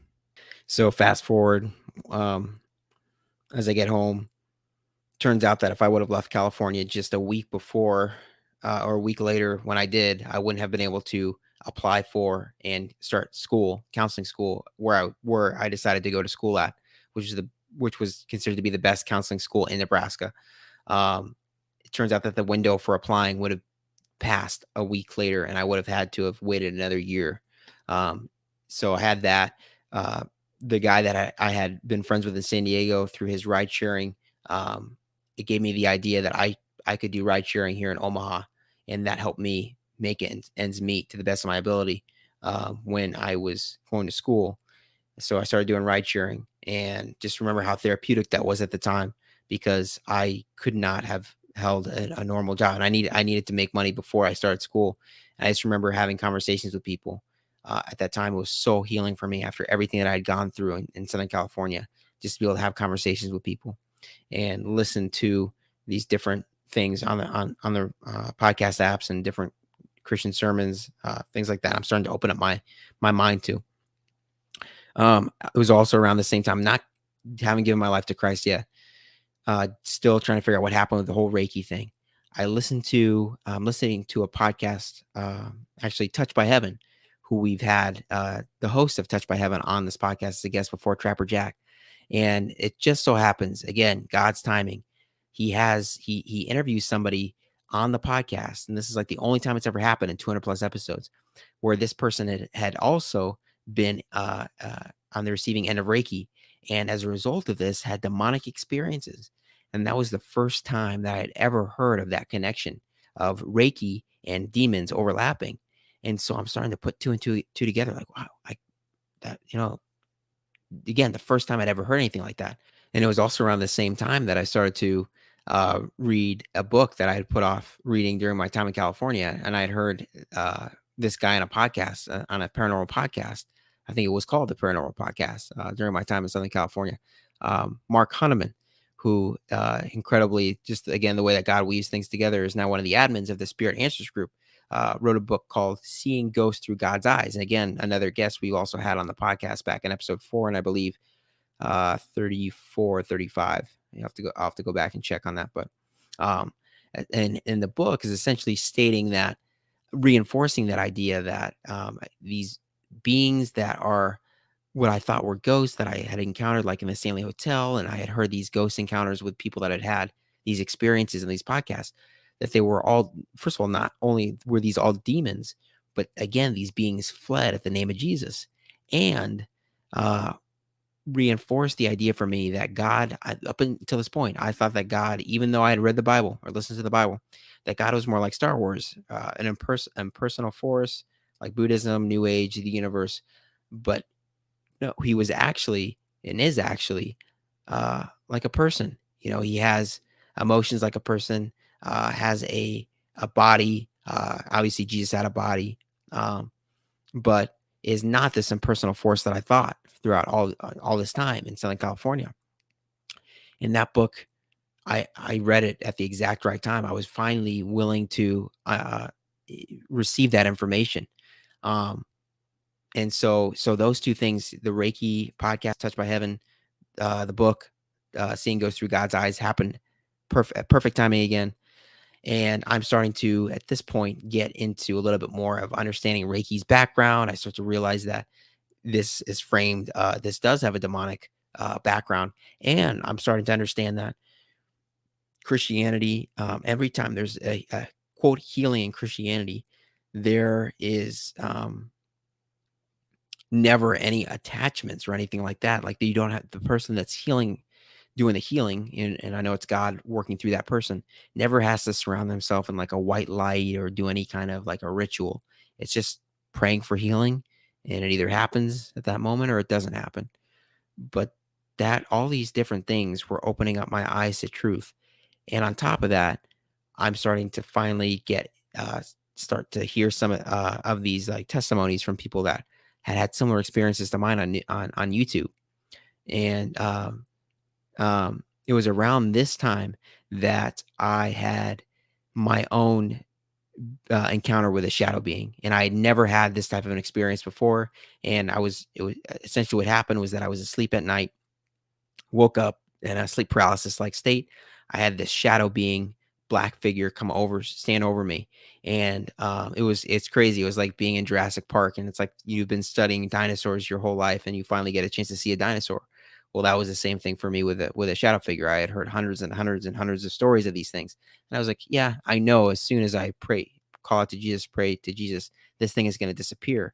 And it stood over me, and it started to develop these white eyes just staring down at me. And it wasn't right. I tried to kick it first, I remember, and I started to pray, and it wasn't right away when it disappeared, but it was like within the next couple seconds after I started my praying to Jesus, that, and it was leaning over me, that it disappeared. Um, so I'm having all these things come at me, reinforcing everything. Um, finally in July of 2019, I had enough seeds planted. I had enough. Um, God had presented the exact things that I needed to hear for me to fully give up the paranormal and the new age, and give my life to Him. July of 2019, and it wasn't anything like crazy. I just remember driving in the car one day, and I was like, "Yeah, after everything I've been through, I think Christianity is the only way." And um, it was shortly thereafter that I felt like God was leading me towards starting a podcast like this, kind of in the same vein as the paranormal podcast that I listened to, but in a Christian, with a Christian frame. And I remember being doubtful of that, really doubting that, because I had been told that as somebody that was so new out of Christianity that I shouldn't get started in doing something like this. And I remember I was having a really difficult time in early 2020. I was like the spring of 2020. I was having a tough day. And I just remember kind of breaking down to God. I'm like, being like, if you really want me to do this, please let me know. Just being so fed up with the way the world is, and just seeing it's incredible when you become a Christian. I've talked about it before in this podcast. When you see the world the way it truly is, and the scales are taken away from your eyes, the veil is lifted up, so to speak, and you see good for good and you see evil for evil. It's a lot. It's a lot. It's incredible on one hand, because you finally have the truth, but it's also a lot to take in, because you see how screwed up this world is. And I was having a tough day with that. And I cried out to God, and I was specifically asking about this podcast. And I said, do you want me to do this? And I heard an audible voice for the first time and the only time in my life. It came into my head, and it just said, do you want to do it? And I remember I wasn't afraid at all by what I had heard. I thought it was completely natural.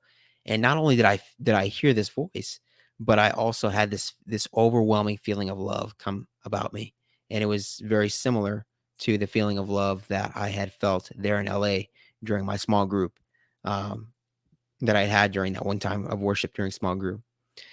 And I just think it's so God too to answer in that way. Do you want to do it? Because now I can look back and see kind of why he said that. And I remember responding in my mind, just being like, yeah, I want to do whatever is going to be the most impactful. How can I help the most people get the most truth out there?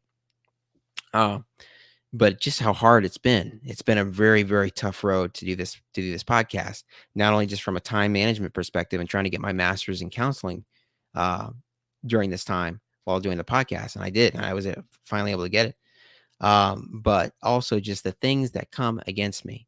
And I'm not trying to ask for like your sympathy or a pity party, but every single weakness that I have has been exploited in a way that was not so before I started working on this podcast. I had an illness come over me in December of 2020, a mystery illness that people still haven't been able to diagnose. And thankfully, uh, after seeing like 10 different specialists, I've finally been able to get some chiropractic care that has helped with that. And I'm doing a lot better than I was. But just that, just had different things come against me. It's been a really, really tough road.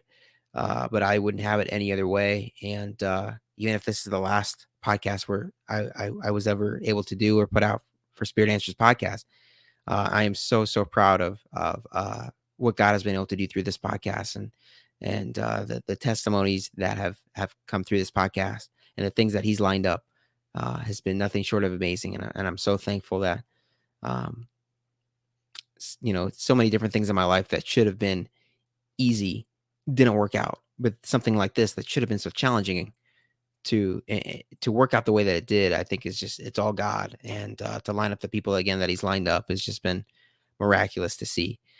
But I want to shift gears just a little bit here as I get into some of the fruit that God has borne in my life since giving my life over to Him. So one of the biggest ones is, of course, you hear it all the time, but I really want to stress the peace that surpasses all understanding. Um, I had been looking for that peace. I've been trying to put together experiences throughout my whole life to try to find that peace, whether that was through video games, and God has miraculously made it so I'm not like addicted to video games and spending so much time playing games. It's in a much healthier way now. Or drinking, no longer feel compelled to drink, especially the way that I used to. I do still drink, but it's nothing. I don't get blackout drunk. I have a very healthy relationship now with alcohol, and that was something that completely shifted overnight. Another thing that happened supernaturally again was just my way of viewing women.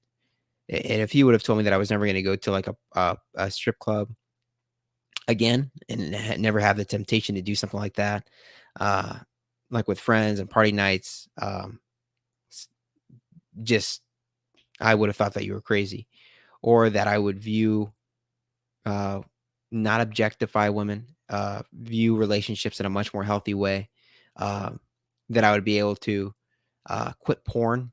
I mean, it's just been absolutely incredible what God has been able to supernaturally do. But this is definitely one area, whereas the other areas are things that I've been able to stop very easily. This is one where I'm definitely much more still tempted. This is something that God has not completely taken away from me, but it's through my reliance on Him. I think, just as Paul talks about in the New Testament, it's certain things like that that God allows us to continue to bear, that these difficulties, that we can then continue to become stronger in Him, and that is one thing that He's left for me to continue to rely on Him. I wish that was one thing that would miraculously disappear completely, but I'm not there yet. I'll con- as I continue my walk with God, I'm hoping that I can get there. I can continue to become stronger. Just some more of the fruit is that I am so much more patient with people. I am so much less angry than I used to be. I used to listen to so much punk rock and just used to be so angry. Um, and I would take that anger out on like parties, going out to parties and just like letting the energy go out in a quote what I thought healthy way. But that's completely gone. I listen to completely different music now for the most part. Um, I still occasionally listen to some punk rock, but it's not what it used to be. I view entertainment completely different now.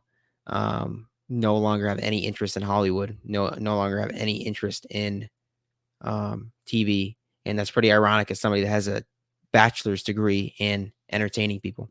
I think overall just a lot more loving and forgiving. It's again, it goes against all rationale to love your enemies, but now I'm able to easily pray for people that I would otherwise have completely despised, hated before my giving my life over to Christ. Um, so that, yeah, just the things that He's been able to do, and it's only been in July of this year in 2022. It's going to be 3 years, and I'm a completely different person than I used to be. So much so that, unfortunately, like the friends that I hung out with here in Omaha before I came back, before I moved to California. And, some of them, it's just hard. It's hard to maintain. Uh, it's a different dynamic now. I view the world differently. I view the world differently than I used to, and I'm a yeah. I carry myself completely different. So it's it's incredible to see, and I've talked about this before on the podcast. Just the supernatural components that come from your relationship with God, just in terms of a temperament and communicative way that you interact with other people. There's fruit that is born from just the way that I interact with people now. It's not these supernatural paranormal experiences that are happening in a silo over here or over there.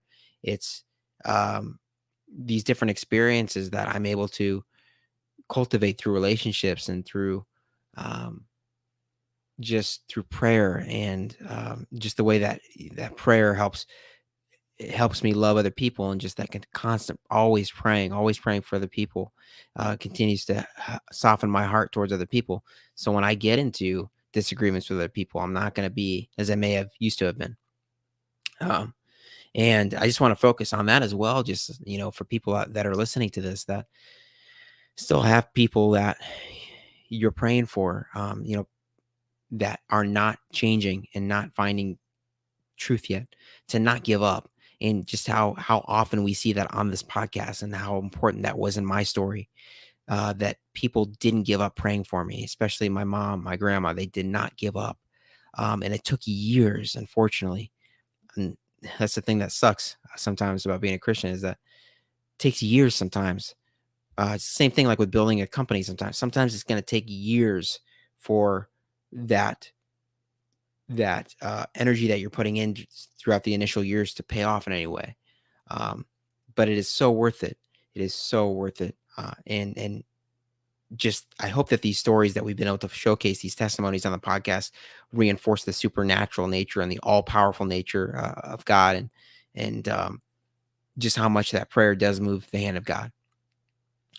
Because even though it might seem like your prayer is going up into a vapor somewhere, it's doing something. It's slowly chipping away.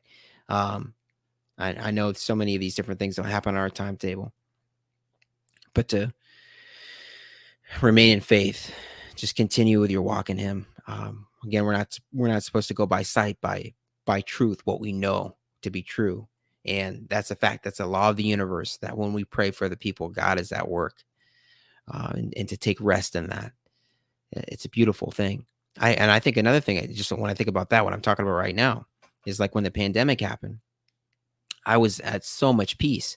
And I just recently, I remember, I was listening to a podcast recently about people that were talking about, or actually a couple podcasts, people talking about their early days during the pandemic. These are non-Christians, and just how hard that time was for them, how chaotic it was, how they had to rely on like drinking or um, just all the uncertainty that was going on in their minds. Obviously, there was uncertainty going on, but as followers of Christ, and as a follower of Christ at the time, I remember I had so much peace. I mean, what was going on there didn't phase me at all. And just understanding that God had a plan, and he was still in control. And understanding, after you've been through what I've been through, you've been through what the people on this podcast have been through. Um, the people that when we have so much, this is not coming out of nowhere. This faith in God, this isn't faith without merit. There is a reason why we believe in what we believe. There's evidence to back it up. It's not like we're just doing this because we need a crutch. Um, there is so much to back up the reality that is the Bible and Jesus, and him being the only way. That it just it was so comforting. Like I could give everything over to God during that time, and I was good to go. And just I want to just say, like, to remember that we have these different things, because as Christians, because I think it can be so easy, especially for new Christians, to be comparing ourselves to people that are still of the world, and sometimes wonder, oh, would it be better to engage in XYZ, and even though it goes against God. And I this kind of goes into the next part that I want to go into, which is some of the things that I've learned since becoming a Christian. And one of the things is that when we give into sin, it is so much harder. It is so much harder to hear from God. That's one thing I've noticed. It's like having when you're living a spirit led life, you're continuing to read the Bible. You're continuing. You're walking with God, whatever that looks like for you. Prayer that day, reading the Bible, listening to worship music, whatever it is. Going to a worship service, just sitting, having quiet time with God. When you're doing that and you're doing it on a consistent basis, because it's just like anything, just like any relationship, you got to put time into it. If you're doing that on a consistent basis, it will your life will be led in a very supernatural, spirit led way. But when you're giving into sin, it's like your spirit led ability is shut off, and it's obviously it's not going to be completely, but it's just harder to hear from God when you're not following Him. It's like if you had all of a sudden you could hear, you can hear really well, but then all of a sudden your ear gets filled with earwax. That's what sinning is. And it just makes life so much more dull. And it also takes away, I think, from that peace that surpasses all understanding. So that's the first thing I really want to encourage people, that if you feel like you're getting away from God and you feel like you're tempted to step into the world, we lose so much. We lose so much when we cut off that energy, that our electricity, so to speak. We're being powered by God when we give into the God of this world, Satan, and his ways. Even if it does give temporary pleasure, eventually we know we have the truth. We have the book that shares the truth with us. It eventually leads to death. And just to stay strong in God, I really want to encourage people to stay strong in God. So that's the first one. And I just want to encourage you too, that if you are going through a really difficult time, to not give up and keep pushing through Christ. Keep relying on Him.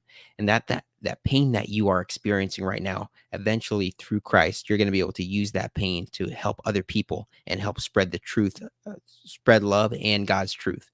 Um, and no matter how many times you've been knocked down, just don't give up. Just keep going. Just keep going. Eventually, you're gonna get it. That's the big thing. It's just like going to work to me. A lot of going to work is just showing up. Going to the gym, just showing up. Eventually, it's gonna work out for you. That's half the battle. You just got to show up. Um, God's not gonna bring you this far just to leave you where you're at. He's gonna be able to use what you're going through, which is no surprise to Him, to be able to help other people. And they need to see you. But many people, you're going to be the only Christian or only person that's showing Jesus' love that they're ever going to encounter. Just don't give up in pursuing Him, and eventually, I guarantee you, it's a law of the universe that will work out for you.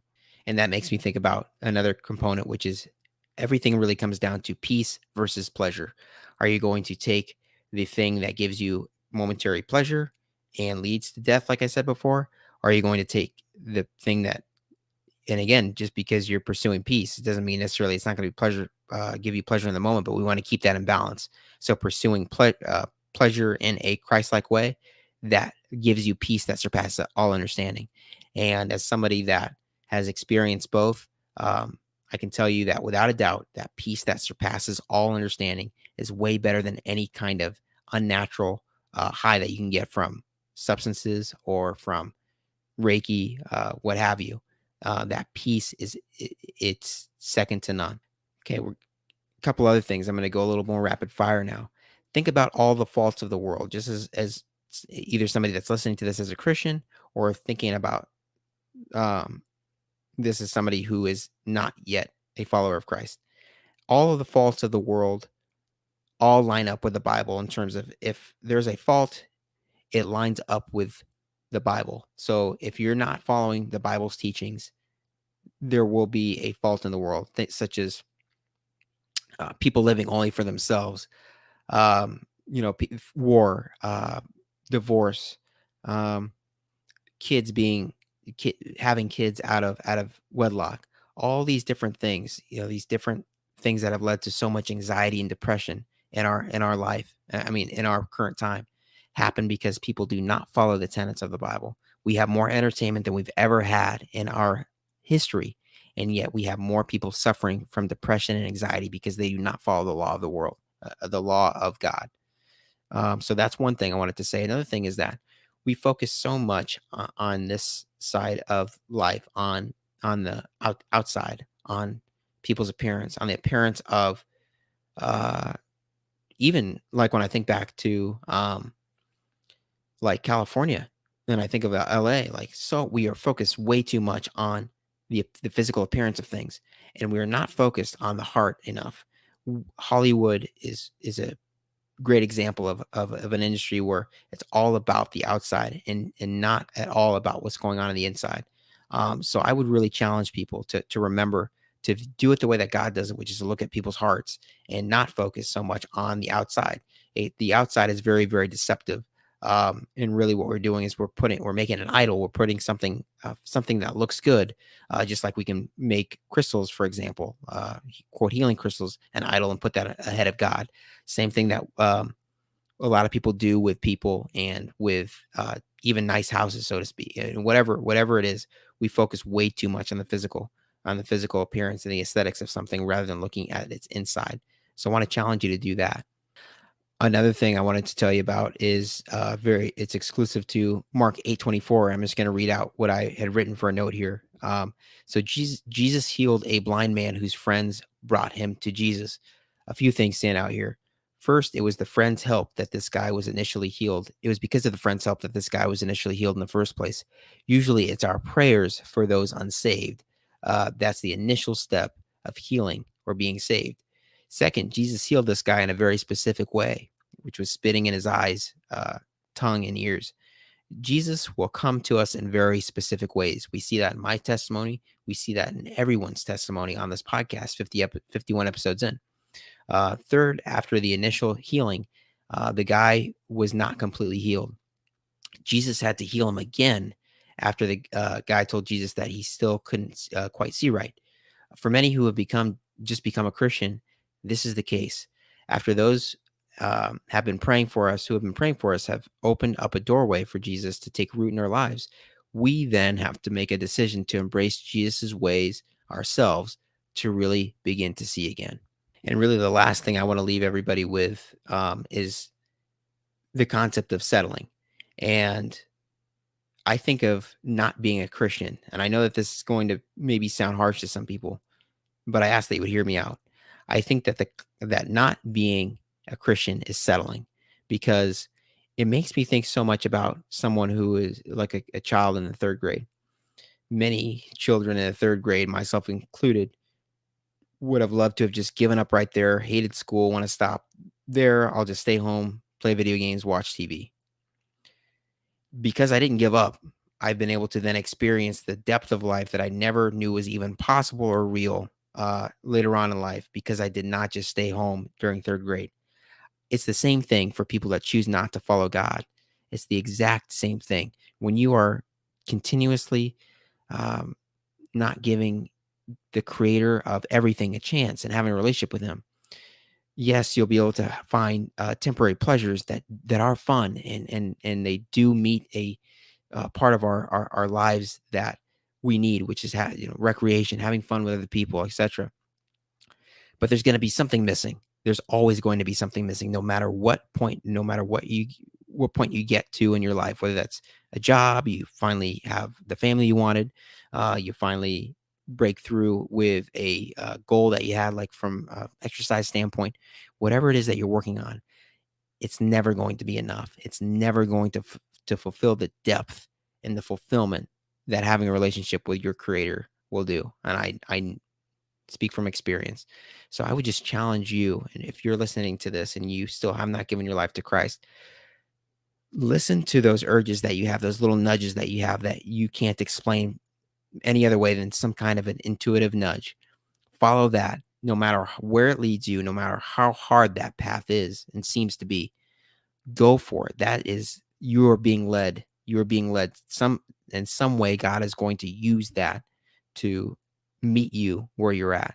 And this requires not a lot of times it requires not living fully for the pleasures, the momentary pleasures, but living in a way that's going to be helpful to other people.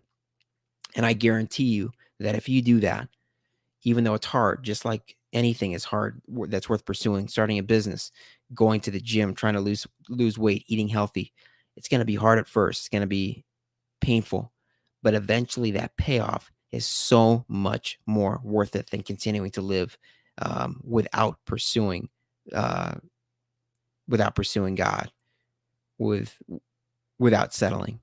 So I really challenge you, if you're somebody that has made it to this point, because I know we're going a while here, to do that. And I guarantee you, even though it's going to be painful, going to be times that you want to give up, just like anything in life that's worth pursuing, it will be worth it. And just want to leave you with a couple of my favorite scriptures that have inspired me. And I wrote this. This is from 2019, so this is from back in 2019, and these scriptures still inspire me to this day. There's still some of my favorite scriptures. So the first one is Jeremiah 29:11. For I know the plans I have for you, declares the Lord. Plans to prosper you and not to harm you. Plans to give you hope and a future. Psalm 55:22. Cast thy burden upon the Lord, and he shall sustain thee. He shall never suffer the righteous to be moved. In other words, as long as we continue to pursue him, no matter what happens, eventually he's going to pick us back up and he's going to help keep us on the path that he had laid out for us before the beginning of time. Finally, I love Proverbs 16:9. A man's heart plans his way, but the Lord directs his steps. And I just think that is a perfect summary of God and the way that he was able to weave together our lives in ways that we have no idea a lot of times that it's even happening, the way that he's able to make certain things happen and make us meet people at the exact right time. All the things that happen throughout my testimony, other people's testimonies, it's just beautiful, the stories that God is able to weave together. And just want to say thank you so much for listening today to the podcast. And again, I know this is very different than what we normally do. We will be back to a regular interview next week, but I'm so happy that I was able to share my testimony with you today. And I hope that this inspired somebody to share their testimony. Again, whether that's on this podcast, love to have you on the podcast. We have an audio only version again available for people that don't want to be on video, but just that you would share your testimony and just how powerful these testimonies are and what they have done for so many people, including myself, in helping to plant seeds of truth. It's because of your testimony that we are going to, through Christ, help people find salvation and live with God eternally. It's because of us being brave and sharing our testimony. So I can't stress that enough. I just want to say thank you again as well for sharing this podcast with somebody that you think would benefit from it. Appreciate you joining our Facebook group, Spirit Answers, and for subscribing to the podcast wherever you're listening to this, and for rating and reviewing us. I really appreciate all you do to support us, and I appreciate you bearing with me throughout this episode.